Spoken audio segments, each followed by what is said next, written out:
प्रणाम देवी। सौभाग्यवती भव।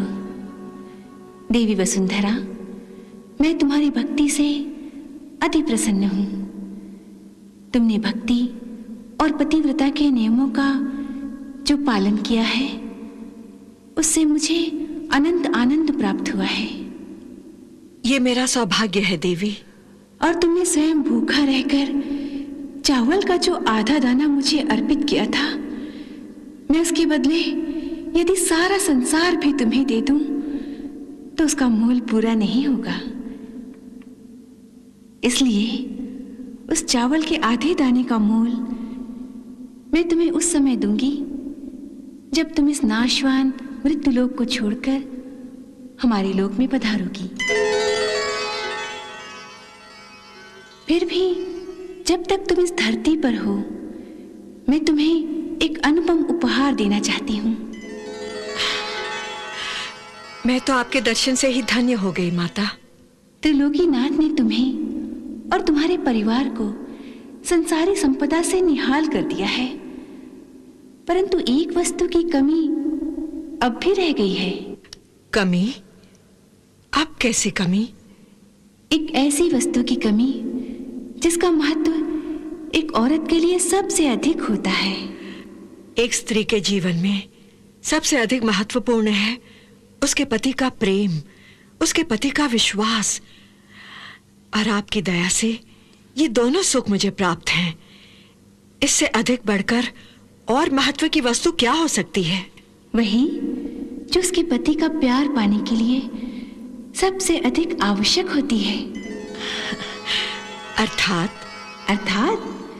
अर्थात उसका रूप, उसका सौंदर्य और एक उमंग भरा रस भरा यौवन जो मैं तुम्हें उपहार में देना चाहती हूँ वसुंधरा। क्षमा करें माता, समय के साथ रूप का जादू भी उतर जाता है और जवानी भी ढलने लगती है, जैसे चांदनी ढल जाती है। मैं तुम्हें चंद्रमा जैसी ही सुंदर बनाना चाहती हूँ, परंतु मेरा दिया हुआ रूप ऐसे चंद्र की तरह होगा जिसे अमावस की काली रात भी ढक नहीं सकेगी। देवी वसुंधरा, तुम सदा सुंदर और जवान बनी रहोगी, इसलिए कि मैं तुम्हें चिर यौवना का वरदान देने जा रही हूं। चिर यौवना? हाँ वसुंधरा।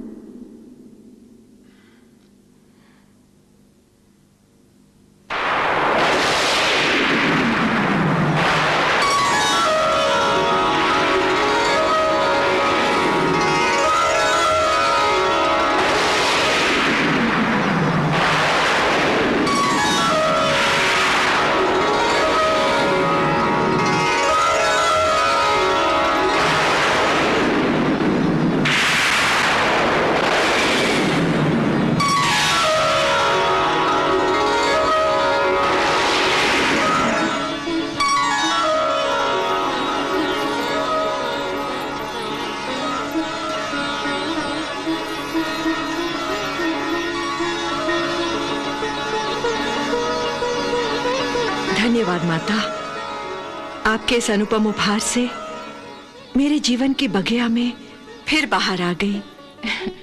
वसुंधरा, जब तक तुम इस नाशवान संसार में हो, तुम सदा जवान और रूपवती बनी रहोगी। तुम्हारा ये सौंदर्य और जवानी समय के आक्रमण से सुरक्षित रहेंगे। हर स्त्री को चाहिए कि अपने पति का प्यार पाने के लिए अपने आप को किसी सुगंधित फूल की तरह आकर्षण का केंद्र बनाए। देखो, श्रृंगार के बिना सौंदर्य भी पत्थर के फूल की भांति होता है, जिसमें न वो रंग होते हैं जो आंखों को भाते हैं, न वो सुगंध होती है जो आत्मा को तृप्त कर देती है, और न ही उसमें वो स्पर्श का आनंद मिलता है। एक बार फिर क्षमा करें माता, जब पति ब्याह के अटूट बंधन में बंध जाता है तो उसके बाद स्त्री के लिए रूप और श्रृंगार का इतना महत्व कहाँ रह जाता है। देवी वसुंधरा, तुम भी वही भूल करने जा रहे हो जो संसार की अधिकतर स्त्रियां करती रहती है। ईश्वर ने संसार में समस्त प्राणियों, यहाँ तक कि पशु पक्षी आदि सबके जोड़े पैदा किए हैं। दोनों को एक दूसरे की ओर आकर्षित करने के लिए पक्षियों को कैसा सुंदर बनाया है। उनमें तरह तरह के रंग भर दिए हैं। ये पक्षी भी अपने आप को सजा संवार कर रखते हैं। तो फिर इन सब से बुद्धिमान मनुष्य की समझ में ये बात क्यों नहीं आती कि रूप और श्रृंगार कितने आवश्यक हैं। आप धन्य है माता। अब आपकी बात मेरी समझ में आने लगी है। तुम्हें क्या, ये बात हर स्त्री को समझना चाहिए कि वो मेरा ही एक रूप है। इसलिए गृह लक्ष्मी को मेरी छवि की तरह सुंदर होना चाहिए। जहाँ सुंदरता ना हो, लक्ष्मी का निवास कैसे हो सकता है।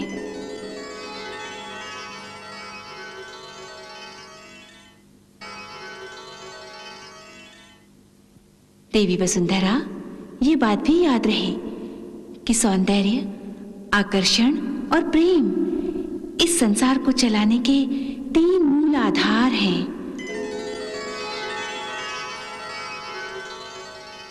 और इस श्रृंखला की पहली कड़ी सौंदर्य है, तथा यह सौंदर्य तन का भी होता है और मन का भी होता है।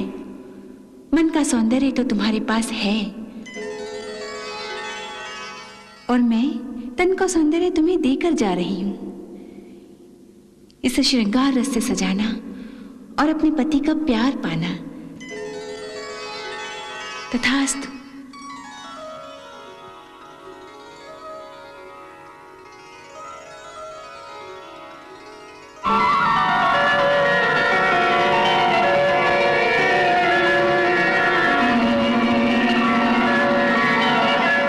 माँ, वो देखो क्या। अरे, ये तो माता लक्ष्मी की चरण धूली है।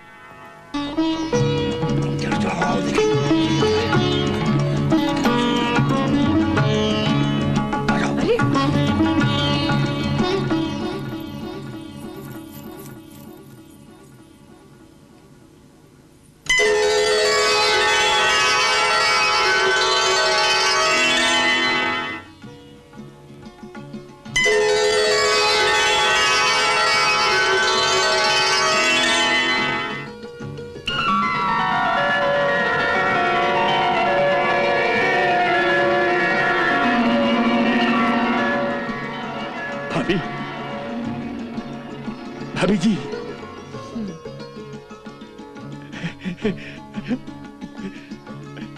भाभी जी, भाभी जी,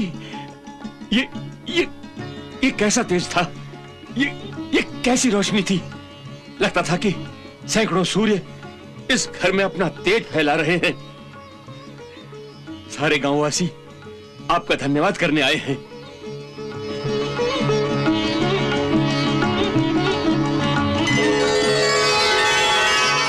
मगर इस महातेज ने इस घर में अंदर आने का रास्ता ही रोक दिया था। जैसे रोशनी की एक दीवार सी बीच में खड़ी हो गई थी। ये कोई चमत्कार था या हमारी आंखों का धोखा? आंखों का धोखा नहीं देवर जी, ये सचमुच चमत्कार था। स्वयं महालक्ष्मी देवी पधारी थी। स्वयं महालक्ष्मी देवी? महालक्ष्मी देवी स्वयं? काका, देवी के चारों तरफ उजाला ही उजाला था। अच्छा।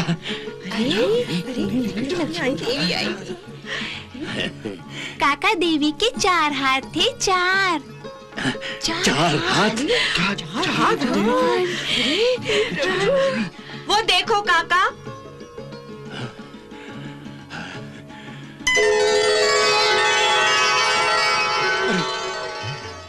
अरे ये तो सचमुच देवी लक्ष्मी के दिव्य चरण चिन्ह हैं।